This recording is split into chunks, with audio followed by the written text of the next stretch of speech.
ecològic ha d'afavorir segur la connectivitat de la fauna i, per tant, que els muntanyans de Torredembarra estiguin en el màxim de dignitat possible. Amb aquests passos de fauna es fa? Sí, però s'hauria de poder treballar perquè aquests cursos tinguessin més dignitat. Capaços de trobar-hi nom. Aquí estem ja a la part final, els edificis constel·lació de Creixell, muntanyans de Torredembarra.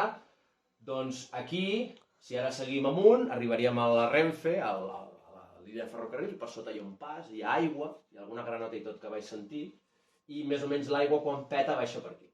Malauradament no hem trobat la informació del què. Segurament aquest curs fluvial, si estès mínimament, també seria interessant a nivell de fauna, el que passa que està molt pertorbat, i el que hem de lluitar és perquè el torrent de Givert torni a tindre dignitat, si és que volem que hi hagi aquesta mobilitat de fauna. Que a més se la va importar dels Estats Units un català, i aquí a Torredembarra l'hem anat volent promoure en diversos espais. I un dia vam dir, ostres, i per què no anem a un dels nostres cursos fluvials a plantar-hi, a reivindicar-lo? I des de ja fa 2 o 3 anys venim aquí a la Rasa, al costat del polígon, a plantar. Clar, és trist que amb els nens i nenes, abans de posar-nos a plantar, els hi ensenyem i els hi preguntem, què és això?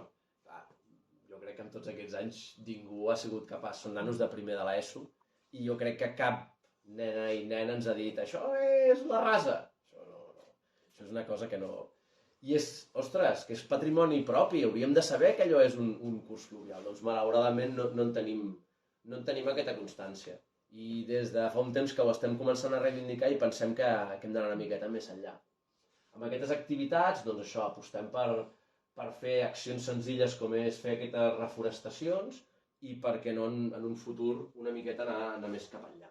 Pere Badia, a Cala Paquito, on venen el diari, no? On hem anat aquest matí els 4 que encara comprem el diari en paper, veritat? A casa del Jordi, no? Si no m'equivoco, al passeig de l'estació, ara són blocs de pisos ufanosos i abans eren fàbriques, i horts i sínies, l'hort del Nap, si no m'equivoco.